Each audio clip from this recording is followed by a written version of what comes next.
Assalamualaikum warahmatullahi wabarakatuh. Balik lagi bareng gue Tama. Nah, di kesempatan kali ini mungkin gue udah lama ya nggak update lagi. Di video kali ini gue bakal ngebahas seputar info-info terbaru, seputar dengan ya keadaan-keadaan saat ini, info-info terbaru, berita-berita terbaru. Bakal gue kupas di channel gue kali ini. Oke, mengingat dalam beberapa minggu ke depan kita akan memasuki bulan suci Ramadan.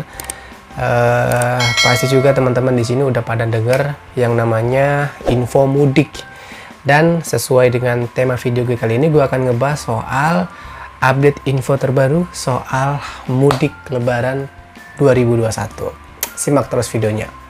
Oke, sebelum kita bahas soal mudik tahun ini, kita coba agak feedback lagi ke belakang mudik tahun 2020 kemarin tuh kacaunya kayak gimana. Dan teman-teman juga pasti tahu soal mudik tahun 2020 itu kemarin pas lagi rame-ramenya COVID ya, itu sampai ada yang rela mudik sampai sembunyi di bagasi bus. Itu emang kacau banget, parah banget.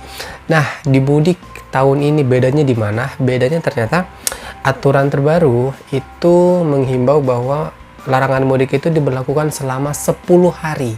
10 hari, dan sebelum tanggal efektif itu berlaku, warga atau kita semua itu diminta untuk nggak berpergian kemana-mana, kemudian tetap juga bersiap-siap dengan aturan terbaru ini.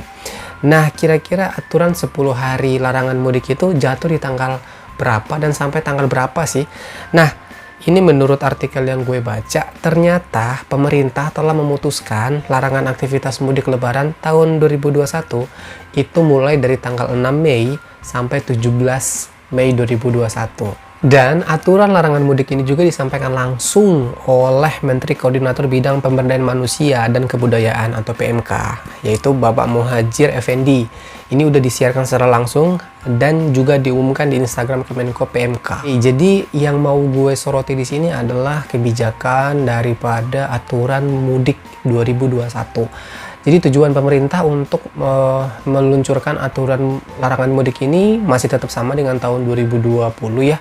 Masih untuk mencegah penyebaran penularan virus COVID-19 karena kita tahu bersama-sama dengan berakhirnya tahun 2020 bukan berarti COVID ini berlalu juga, tetapi makin kesini makin banyak korbannya juga. Makanya upaya pemerintah adalah untuk menekan angka penularan virus COVID-19. Makanya dibuatkan peraturan larangan mudik selama 10 hari. Dan realitanya bakal kita lihat apakah nanti aturan ini akan berjalan sesuai dengan yang ditetapkan, atau masih adakah masyarakat atau saudara-saudara kita yang mungkin tahulah kalau misalkan mudik itu adalah momen yang paling sangat emosional dan bisa membuat orang itu bisa melakukan apa aja yang penting mereka rela mudik. So, buat kalian yang punya pendapat lain soal mudik tahun ini, boleh komen di bawah ya. Kemudian apalagi yang bisa kita lihat dari mudik tahun 2021. Nah, sebenarnya kalau dari gue pribadi yang pengen gue tanyain sih sebenarnya adalah seberapa besar pengaruh larangan mudik ini bisa menekan angka penularan COVID-19. Dan yang kedua adalah apakah larangan mudik ini sama dengan kita pulang kampung atau seperti apa? Karena mungkin ya yang gue coba cermati di sini adalah mudik itu dengan kita memiliki KTP, misalkan gue tinggal di Jakarta, KTP Jakarta, dan gue nggak boleh pulang ke Jakarta ya, karena gue misalkan kerja di Bekasi atau kerja gue di daerah Jawa gitu kan, nggak boleh pulang. Atau orang yang nggak memiliki KTP misalkan di Jakarta, misalkan mereka dari luar Jawa pengen wisata ke daerah Jakarta, itu apakah diperbolehkan apa enggak? Dan buat kalian yang tahu jawabannya boleh komen di bawah, jadi kita bisa sharing juga. Oke, semoga mudik tahun ini bisa berjalan dengan baik sekalipun belum masuk bulan puasa ya. Akan tetapi kita mendukung aja program pemerintah dengan tujuan kan tetap menjaga penyebaran penularan virus COVID-19 ya. Jadi semoga harapannya virus COVID-19 ini bisa cepat berlalu dengan adanya langkah-langkah strategis dari pemerintah. Nah guys, yang gue baca di artikel ini adalah ternyata menurut Pak Muhadjir ya, aktivitas mudik lebaran ini memang bisa sih menggerakkan roda perekonomian. Karena apa yang kita tahu ya, segala sesuatu akan meningkat ketika menjelang bulan puasa sama pas lebaran. Itu sesuatu bahan-bahan itu pasti akan naik dan itu bisa meningkatkan roda perekonomian.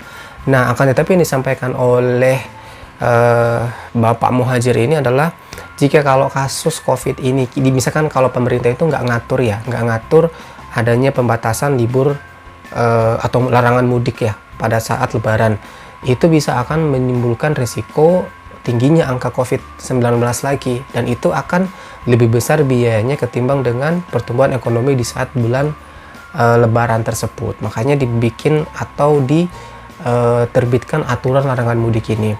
Nah, akan tetapi pemerintah juga yang menurut artikel yang gue baca itu bakal menyalurkan atau memberikan bantuan sosial atau bansos saat larangan mudik berlangsung.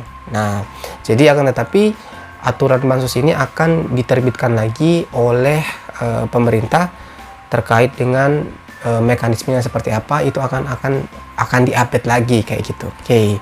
Dan selama larangan mudik juga pemerintah menghimbau kalau misalkan warga itu tidak diperbolehkan kemana-mana, nggak boleh menciptakan yang namanya kerumunan sehingga nggak ada indikasi bisa menyebabkan penularan virus COVID-19 itu bisa sangat tinggi.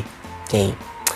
Kemudian yang berikutnya adalah fakta menarik soal mudik lebaran yang kita tahu, yang kita rasain juga pas tahun 2020 kemarin itu bener-bener nggak dibolehkan atau tidak diperbolehkan masyarakat itu pulang kampung. Bahkan sempat ada yang namanya razia oleh oknum-oknum yang mungkin secara nggak langsung melanggar aturan. Bukan nggak langsung sih, mereka tahu kalau itu larangan mudik, nggak boleh pulang selama lebaran karena akan beresiko menyebabkan penularan virus COVID-19. Akan tetapi masih banyak juga masyarakat yang nekat pulang dan sampai tidur di dalam bagasi bus hanya untuk rela pulang pas lebaran. Nah, semoga aja tahun ini bisa lebih tertib lagi dan pemerintah juga bisa lebih memberikan sebuah pola yang bisa mengenakan juga, nggak juga memberikan sanksi-sanksi kalau misalkan ada yang berani nekat pulang kayak gitu ya. Toh juga ketika misalkan dibuatkan aturan larangan mudik juga pasti masih banyak juga orang-orang atau masyarakat yang nekat pulang gitu. Nah, kira-kira pemerataan aturan ini seperti apa nanti bakal kita lihat lagi, bakal kita update lagi di info-info terbaru lagi. Yang berikutnya adalah sanksi. Gimana kalau misalkan banyak masyarakat atau pemudik yang nekat pulang kampung ketika mudik, padahal udah jelas aturannya dilarang mudik ya. Nah, aturannya itu diungkapkan masih sama dengan aturan larangan mudik tahun 2020 kemarin, yaitu dianjurkan untuk putar balik. Jadi lu nggak mau kan kalau misalkan lo udah capek-capek numpang atau tidur di bagasi bus terus tiba-tiba ketangkap razia dan disuruh putar balik.